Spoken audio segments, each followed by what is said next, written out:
할렐루야, 주 예수 이름을 높입니다.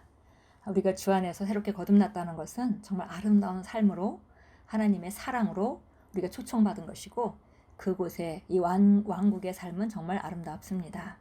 물론 우리가 세상에 살고 있기 때문에 왕국의 것들을 나타내는 데 과정이 필요하긴 하지만 그러나 정말 하나님이 주신 삶은 아름다운 삶이고 이것은 바로 우리 자신이 누구인지 무엇을 가지고 있는지 무엇을 할 수 있는지 알므로 그것을 나타내는 과정이기 때문에 쉽게 생각하면 굉장히 단순한 일이기도 합니다.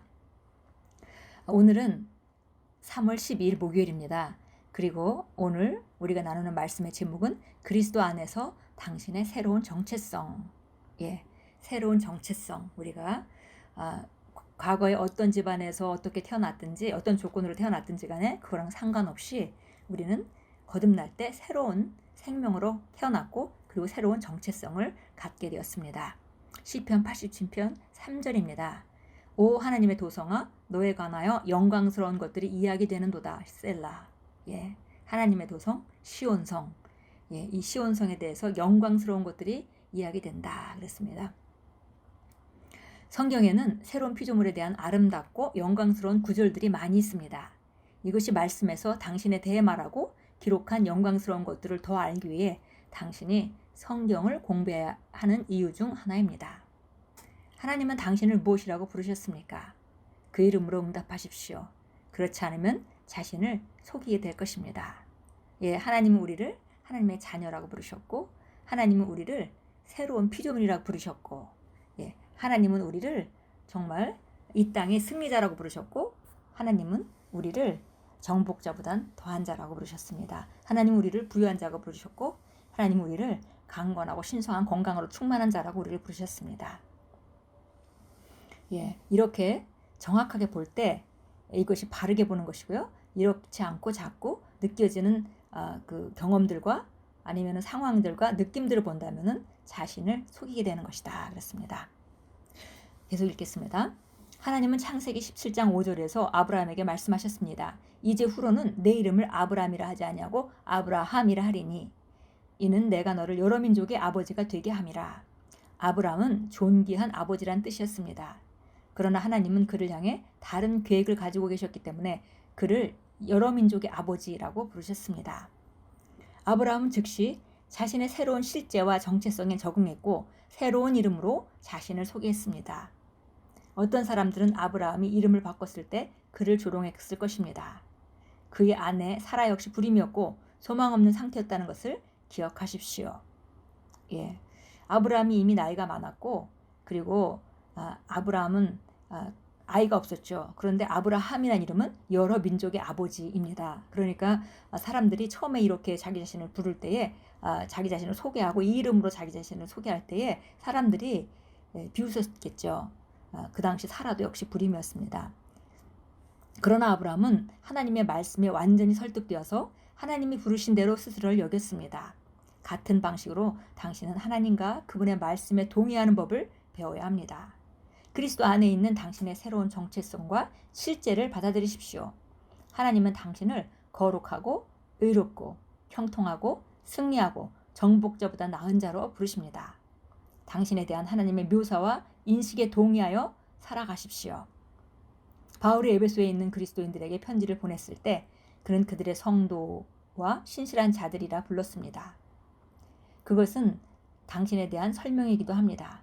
당신이 성도가 아니라면 그것은 당신이 아직 거듭나지 않았다는 것을 뜻합니다. 왜냐하면 성도란 거듭난 자들을 일컫기 때문입니다.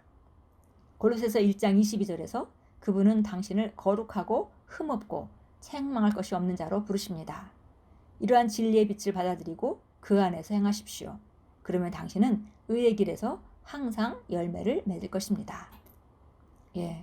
우리가 아브라함이 자기가 아이가 하나도 없는데 하나님이 그렇게 말씀하신 후에 자기를 여러 민족의 아버지라고 소개하고 불림을 받았던 것과 마찬가지로 그는 바로 금방 하나님이 자기에게 말한 새로 바꿔준 이름 거기에 합당하게 바로 쉽게 적응했고 그 다음에 그런 이름으로 자기 자신을 소개하기 시작했다는 것이죠. 그래서 우리도 마찬가지로 하나님이 우리에게 그리스도 안에서 우리를 누구라고 하는지 거기에 동의하고 빨리 거기에 적용하는 방법을 배워야 한다라고 말했습니다.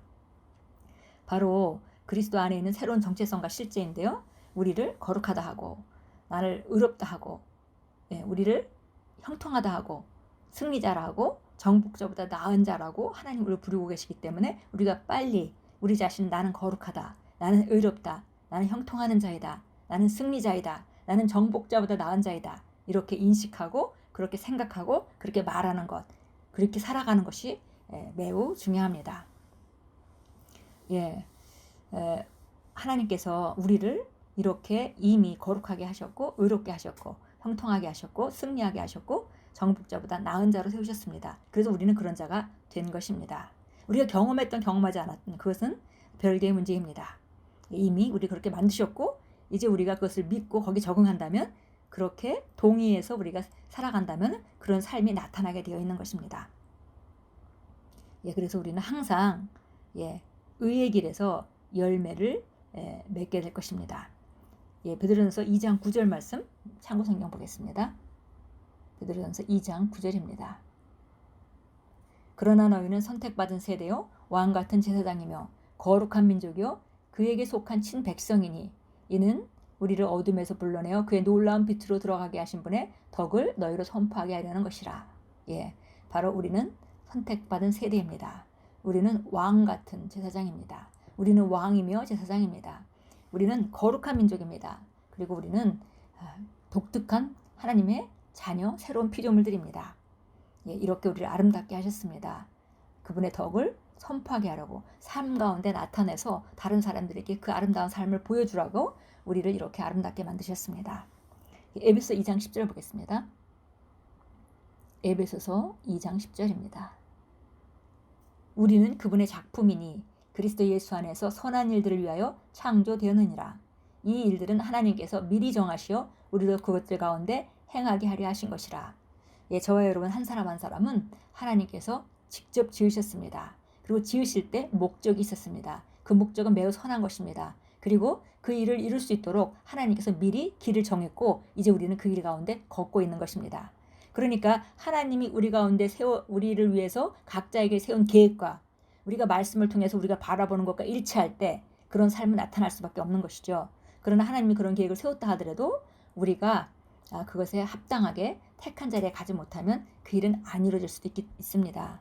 그래서 이제 하나님은 우리에게 아름다운 삶을 주셨고 그 삶이 나타나게 하는 것은 우리에게 달렸다는 것입니다. 그래서 우리는 이렇게 우리 자신을 새롭게 새로운 정체성으로 인식하고 살아가는 것은 바로 우리 삶을 전진하는 데 가장 기본적인 요소입니다. 골로새서 1장으로 하겠습니다. 골로새서 1장 22절부터 23절까지 읽겠습니다. 이제는 그의 죽으심을 통하여 그의 육신의 몸 안에서 그가 화해케 하셨으니 그가 보시기에 너희를 거룩하고 흠없고 책망할 것이 없이 하나님 앞에 드리고자 함이라. 만일 너희가 자리 잡고 장착된 믿음 안에 계속 있으며 복음의 소망에서 떠나지 아니하면 그러하리라. 이것은 너희가 들었고 하늘 아래 있는 모든 피조물에게 전파된 것이라. 이로써 나 바울은 복음의 일꾼이 되었노라. 만일 우리가 자리 잡고 정착된 믿음 안에 계속 있고 복음의 소망에서 떠나지 않으면 바로 우리가 이렇게 거룩하고 흠없고 책망할 것이 없이 하나님 앞에 온전하게 드려질 것이다 그랬습니다. 바로 이미 우리 그렇게 만드셨고 이제 그러나 우리 삶 가운데 그렇게 드려지는 것은 바로 우리가 믿음 가운데 정착된 믿음 안에서 계속 있으면서 복음의 소망을 버리지 않을 때 이렇게 우리가 이런 삶을 살 수 있도록 이미 하나님께서 만드셨습니다. 모든 피조물에게 이것이 전파되어서 하나님이 어떤 분이신지 그래서 바른 선택을 할 수 있도록 또 특별히 이 땅에 있는 영혼들이 바른 선택을 할 수 있도록 이렇게 전파된 것입니다. 기도합니다. 사랑하는 아버지, 그리스도 안에서 나의 새로운 실제와 정체성을 받아들입니다. 나는 성도이며 당신이 보시기에 거룩하고 흠없고 책망할 것이 없습니다. 나는 영 안에서 당신의 의의 본성을 가지고 거듭났기 때문입니다. 나는 삶의 환경을 완전히 통치하며 삽니다. 예수 이름으로 기도합니다. 아멘. 새로운 정체성으로 바라본다는 것은 바로 우리가 이렇게 하나님께서 흠없이 만드셨다는 거, 책망할 것이 없이 만드셨다는 거, 그리고 우리는 의의 본성을 가지고 있다는 거, 그리고 우리는 완전히 정복자보다 더한 자로 우리가 승리 가운데 살아간다는 거, 이것들이 당연한 우리의 삶으로 보고 우리 그걸 통해서 상황들을 바라보는 것, 그것을 우리가 우리 정체성을 통해서 본다라고 표현할 수 있겠습니다. 하나님은 우리를 거룩하게 만드셨고 의롭게 만드셨고 형통하는 자로, 승리하는 자로, 정복자보다 더 나은 자로 우리를 만드셨습니다. 그러므로 바로 우리는 그런 자입니다. 오늘도 그리스도 안에서 우리의 새로운 정체성을 인식하시고 거기에 합당한 생각으로, 합당한 말로 그런 아름다운 삶을 지어가는 귀한 발걸음을 축복합니다.